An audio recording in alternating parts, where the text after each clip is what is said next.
This is DRF Race of the Day.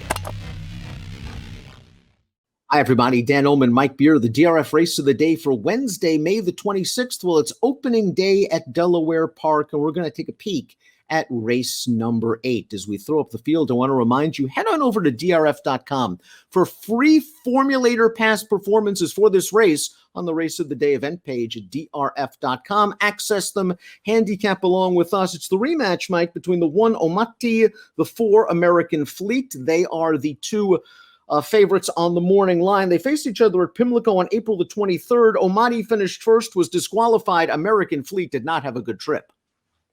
Yeah, pretty big excuse there for American Fleet in the stretch of the race anyway. We'll look at that in a little bit, Dan. They both ran well in that race. It'll be interesting to see what happens in here. It feels like Omadi, who does have good speed from the rail, it feels like this could be a pretty competitive pace for him. And that could be a problem. As we take a look at the Timeform US pace projector, our friends at Timeform believe this is a red bar, fast pace scenario that could conceivably work against pace runners like Omadi. Now, Higuita, the number 3, is stretching out in distance. I wouldn't be surprised if Higuita rates off the pace. I do think the 7, Alpha Cairo, is going to show good speed. Yeah, I do too. The horse on the outside has speed. Even the 2, Dan, who was, sitting there up close and 4th on the pace projector, that horse has some speed and is stretching out in this race. It does feel like the kind of race that could get competitive early. Let's watch Omadi's race against American Fleet from Pimlico on April the 23rd. Omadi went to the lead at the top of the stretch here, and we're going to see him drift out at a key moment. In behind horses is American Fleet in the green. Right here under left-handed urging, Omadi comes out. That really hampers American Fleet, and now they're all just going to finish hard with Omadi just getting his nose down in front to win by a head. 67 buyer for Omadi, but American Fleet, even prior to this trouble, kind of had an uncomfortable trip. Yeah, I mean, he was sitting in behind horses for a long way. I mean, you could just tell there at the 8th pull, Dan, he was badly compromised by Omadi, drifting out there in front of him, causing him to bump into the horse to his outside. It threw him onto his wrong lead. Listen, but Omadi ran well in there because, while he sat up close, he had to put away a challenger first before those horses came for him in the stretch. His win 2-back, I thought, was pretty impressive too. But man, did he get loose on the lead that day. He certainly did, but it was his first race off of the layoff, and I really like the way he finished that race off. Inside speed at Delaware can do well, and we'll see if Omadi can take them all the way. He's likely going to have to work hard. Inspector Frost is the number 2, Mike, and Inspector Frost, claimed by Lacey Gaudet, who has stalls at Delaware here, and a lot of the Maryland horsemen are going to have stalls at Delaware because of the ongoing renovation at Laurel Park. Inspector Frost was claimed out of a key race at Keeneland last time out. The winner came back to win with a 77 buyer speed figure. I thought it was a good race that he ran against a comparable field than what he's facing here. Yeah, he did drop in class last time, but it wasn't an easy spot at Keeneland. It was also a wet track then, and it just sort of feels like maybe this horse isn't at his best over a wet track. He didn't break great in that race. He was wide chasing on the turn. He got tired in the stretch. Lacey Gaudet has really, really good numbers off the claim. I'm sure you know this, Dan. You follow her. 21 for her last 69. First off the claim, $4.91 ROI. Her numbers are huge off the claim. This horse, I think this horse has a little bit of ability, and maybe he just hasn't gotten to show it yet. I thought his maiden win in his second start, I thought that was a pretty impressive performance, Dan. I liked the way that he won that race. And since then, it's only 2 starts on fast dirt for him. One of those was the Kentucky Jockey Club, a race that he just could not possibly win.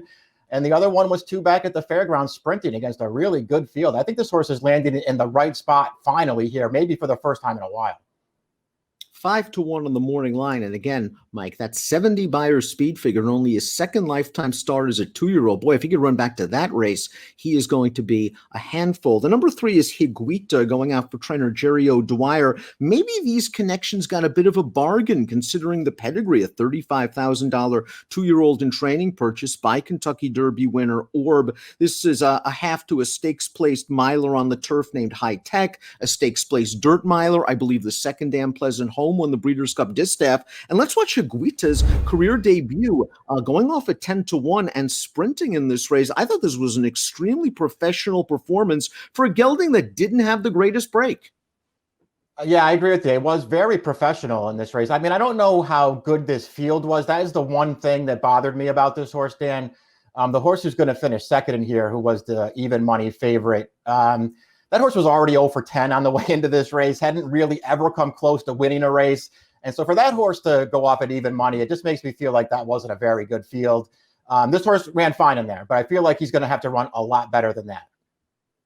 Bred to get the distance, he probably can work out a trip just off of the leaders. American Fleet's the number 4. This horse is 3 for 5 in his career, and he's wheeling back on relatively short notice after being overmatched against optional claiming foes on May 14th. The winner of that race, Dr. Jack, a New York invader for Todd Pletcher, is unbeaten and is likely headed for stakes company. American Fleet set the pace that day and tired. As we saw with his race against Omadi 2 starts back, he fits much better with these sort of horses.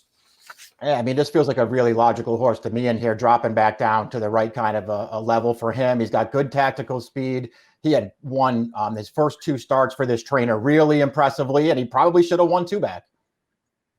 Unidentified Man, the number 5, is going to be a big price, and if you believe this pace falls apart, it could fall right into this horse's lap. He is a little bit slow on paper, but if you look at his last race, it was a sloppy track race at Oaklawn, a race that didn't have a ton of pace, and I just don't think he liked the wet track. The third-place finisher came back to win by almost 11 lengths at Lone Star with a 76 Beyer speed figure. 2 back Unidentified Man caught fast going, caught 2 turns, and he came with a run.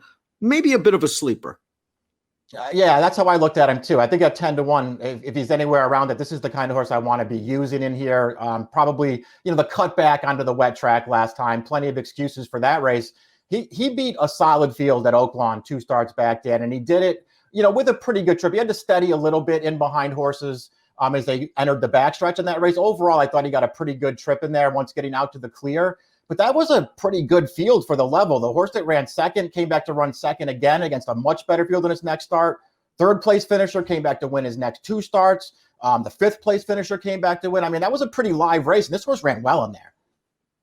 I liked Dr. Ferber, the number 6, when he was entered at Pimlico on May the 1st, and he was listed as a vet scratch that day, but he has come back with 3 subsequent workouts, one of the bullet variety at Delaware. The issue with Dr. Ferber is he just doesn't have any speed whatsoever, and he's likely going to be last and pretty far behind on the backstretch. If you believe this pace collapses, he has a chance, because he's coming out of a pretty nice optional claimer that produced 3 next out winners, the runner-up Shackled Love coming back to win the private terms with an 80 Beyer. Yeah, I got into a really tough spot last time. It didn't run well. I liked his maiden win 2 starts back, and I thought he ran well in that race. He did, it's interesting. You say he has no speed, and that could be a problem for him in here. But man, he got away from the gate really well when he won 2 starts back, and then they just took him back off the pace. He cruised up on the outside around the turn in that race. He was very game, I thought, to win. I thought he ran well 2 back. He's obviously got to improve, but he's off a little bit of a layoff here. I can see this horse taking a step forward. First time 2 turns for the son of Looking at Lucky. Completing the field's the 7, Alpha Cairo. First time out for high percentage trainer Kieran McGee after this victory going a 2-turn sprint at Charlestown. Let's watch Alpha Cairo, who was able to control this pace throughout and is very game to hold on with a 63 Beyer speed figure. Distance, I think, is a little bit of a question, even though he is by Travers winner Alpha and of Derby winner Unbridled. He also has to come off a little of a layoff, and he might be in chase mode, chasing Omadi early. I'm not sure if that's the kind of trip that works for him going 2 turns. Yeah, I wonder what kind of trip he's going to get. I mean, I guess they're going to come out running in this race, Dan. He's got plenty of speed. We'll see what happens. The little bit of a layoff I'm not that concerned about because it really does feel like he's getting class relief in this race. It's just a question of, to me, it would all come down to price with this horse. I can't say that I love him. He's 15 to 1 on the line. I mean, if you like him at that price, I'm not going to argue. Top pick time for our Wednesday race of the day. It's opening day at Delaware Park. Mike's going with Inspector Frost. He mentioned Lacey Gaudet's success rate off of the claim, and this horse just seems very well spotted and can work out a nice trip in behind the speeds. 5 to 1, a very fair price. Yeah, we'll see what kind of price he is. I thought this horse was interesting. I just think maybe, Dan, he's a little bit dirtied up, and I really did like his maiden one. I thought he ran well that day. Pace is going to make the race for Omadi. Will Omadi and Yomar Ortiz get a breather on the backstretch? If he does, he has shown some heart and determination, especially this form cycle. Will he be able to hold off horses like Higuita and the 7 Alpha Cairo early, and then hold off horses like Inspector Frost and American Fleet late? It's going to be a fun race at Delaware on Wednesday. 2654 for Mike, 1752 for me. Best of luck.